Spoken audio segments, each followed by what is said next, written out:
오늘 부활주일 새벽 예배에 하나님의 크신 평강과 은혜가 우리 모든 성도님들 가운데 충만하게 임하기를 주님의 이름으로 축복합니다. 우리가 함께 다 읽지는 못했지만 요한복음 20장에는 지상 최대의 사건이었던 예수님의 부활 사건을 기록하고 있습니다. 안식 후 첫날이었던 일찍이 아직 어두울 때에 이 막달라 마리아는 장사지였던 예수님의 몸에 향유를 바르기 위해서 무덤인 예수님을 찾아가게 되어집니다. 그런데 무덤에서 두 천사를 통해서 예수님이 다시 살아나신 예수님의 부활의 소식을 전해 듣게 되어졌습니다. 이후에 예수님은 이 마리아를 친히 찾아와서 그를 만나 주셨고 슬픔 속에 있는 그녀를 위로해 주셨습니다. 그리고 그 이후에 이 부활하신 예수님은 10명의 제자들을 친히 찾아오셔서 슬픔 속에 있는 그들을 위로하시고 그들의 마음속에 평강을 허락해 주셨습니다. 또한 가장 12 제자 중에 의심이 많았던 도마에게도 나타나셔서 그에게는 친히 못 박힌 손과 못 박힌 발 그리고 창에 찔린 옆구리를 친히 보여주시면서 그를 위로해 주셨습니다. 예수님의 죽음 이후의 제자들은 하루하루를 죽음과 두려움 속에 살아가고 있었습니다. 예수님은요, 그런 제자들을 찾아오셨습니다.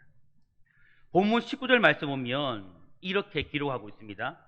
이날 곧 안식 후 첫날 저녁 때에 제자들이 유대인들을 두려워하여 모인 곳의 문들을 닫았더니, 이 말씀은 제자들이 예수님처럼 그들 또한 죽임을 당할까 두려워하여서 자신들이 모인 그곳의 문을 봉인한 채로 지금 숨어 있는 모습을 적나라하게 보여주고 있는 겁니다. 그런데 부활하신 예수님께서요, 시공간의 제약을 받지 않는 그 예수님께서 지금 부활체의 신비로운 몸으로 그들을 지금 찾아오신 겁니다. 예수님께서는 부활을 의심하는 제자들을 위해서 십자가에 못 박힐 때에 생겼던 그 못자국과 로마 군병들에 의해서 생겨났던 그 창자국을 그들에게 친히 보여주시면서 당신의 부활을 확증해 보여주신 겁니다.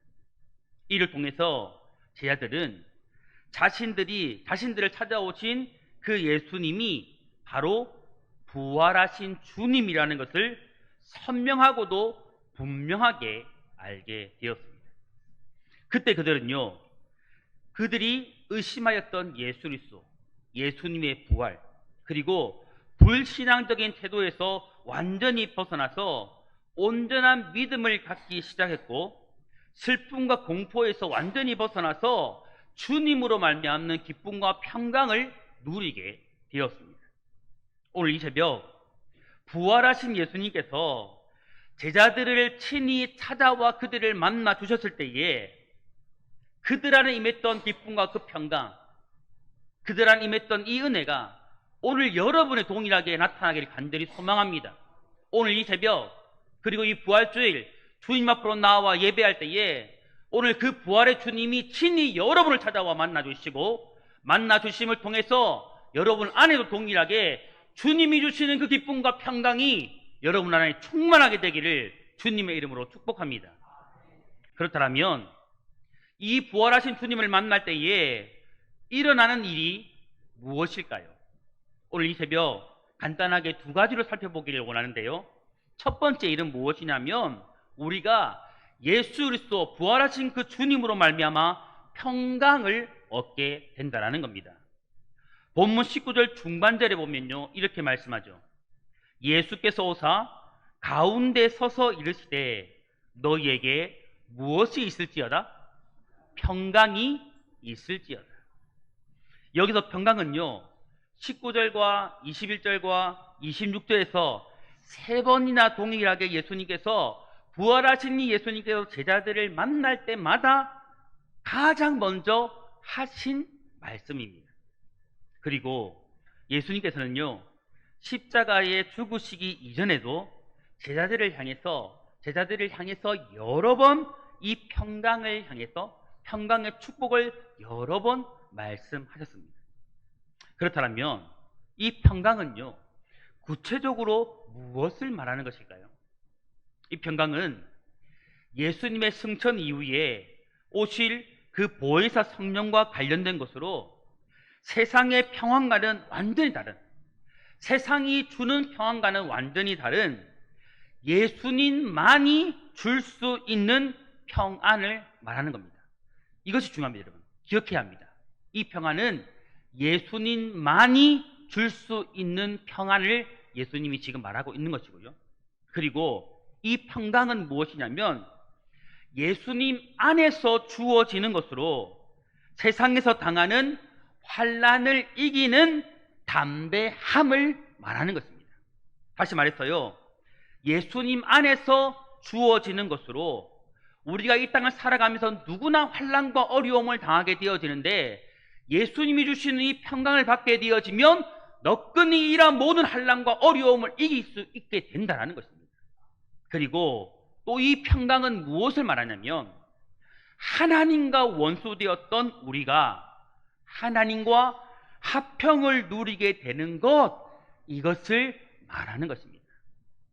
이것을 볼 때에 부활하신 우리 주님, 부활하신 예수님을 만나게 될 때에 얻게 되어지는 그 평강은요, 부활하신 예수님을 통해서 하나님과 원수되었던 우리가 하나님과 화목하게 되므로 하나님과 화평하게 되는 것이고, 하나님과 온전히 화평을 누리게 되는 것이고, 또한 예수 그리스도 안에서 이 세상의 모든 환난과 어려움을 이김으로 평안을 누리며 살아가게 되는 것입니다. 이 평강을 부활하신 예수님을 만날 때에 누리게 되는 것이죠. 한마디로 말하면 부활하신 예수님을 만날 때에 누리게 되어지는 평강은 우리가 이제 하나님과 화목되는 거예요. 우리 안에 하나님과의 화목이 온전히 회복되는 겁니다. 그리고 영적인 구원을 얻게 되어지는 것이고 육적인 평안을 온전히 누리며 살아가게 되는 것입니다.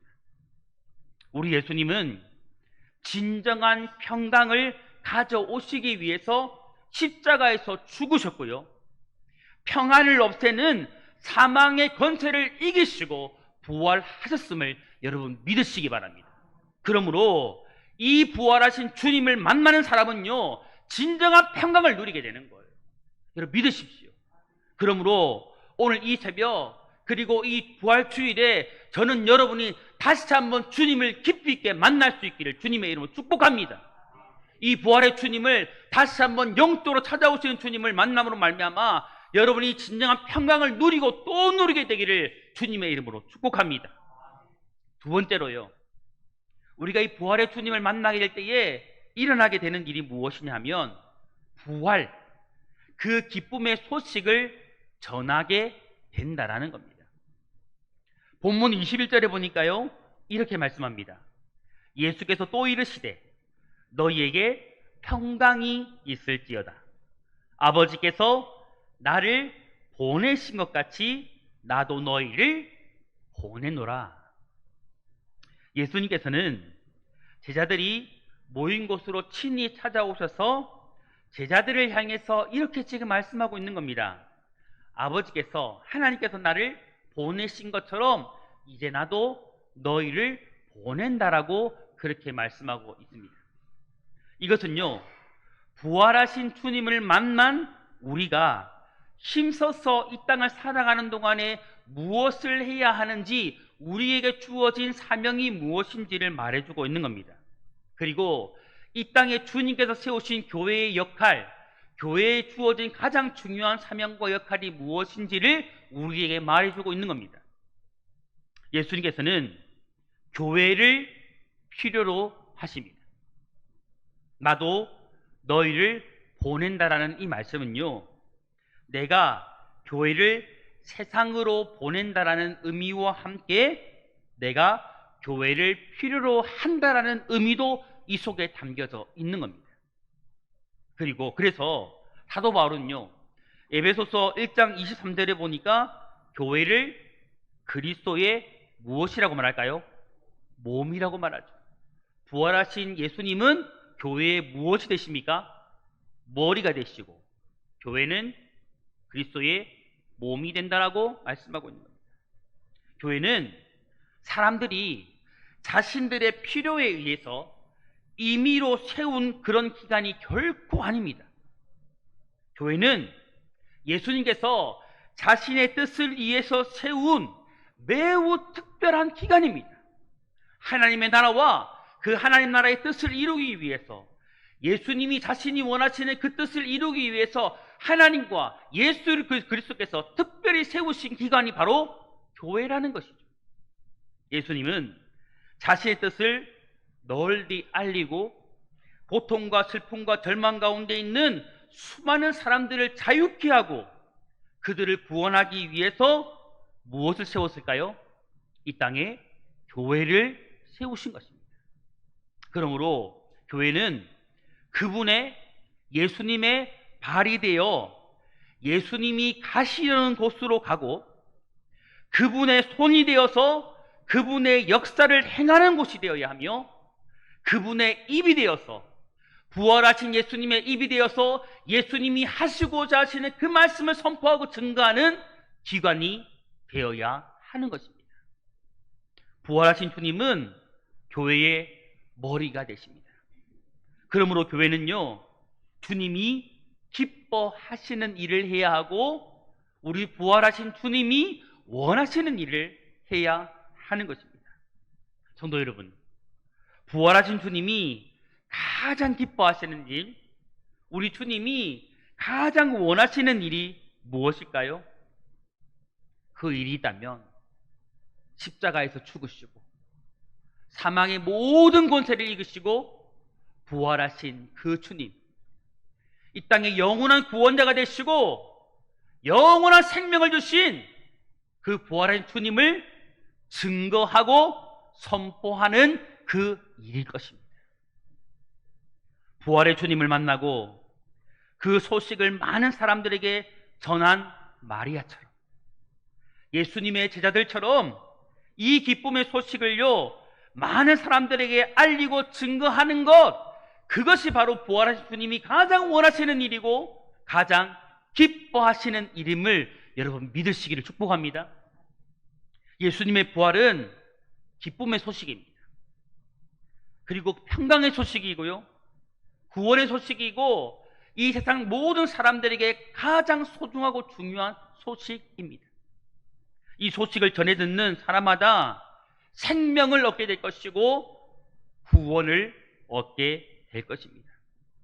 사랑하는 성도 여러분, 이 부활의 새벽에 간절히 소망하는 것은요, 오늘 우리 교회와 우리 성도님들이 이 부활하신 예수님의 발이 되어서 예수님이 가시고자 하시는 그곳으로 우리가 갈 수 있기를 소망합니다.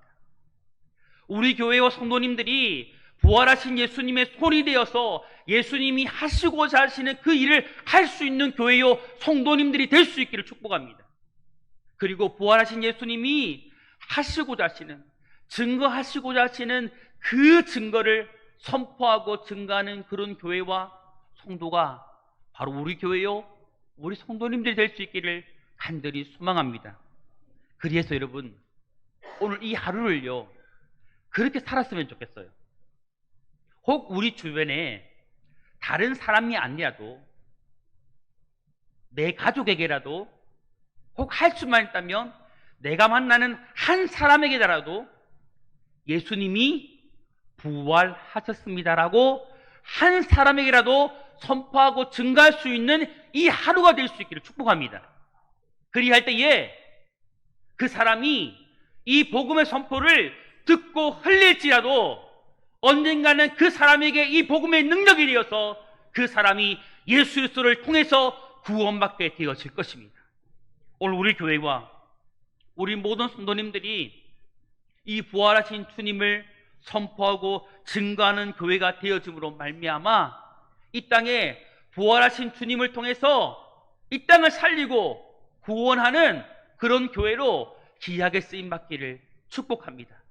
오늘 부활의 아침에 이런 은혜, 우리 교회를 통해서 우리가 주님을 만나 구원을 얻었던 것처럼 우리 교회와 우리 성도를 통해서 이 땅과 이 나라와 열방이 구원받는 놀라운 축복의 역사가 일어날 수 있기를 주님의 이름으로 축복합니다. 기도하겠습니다.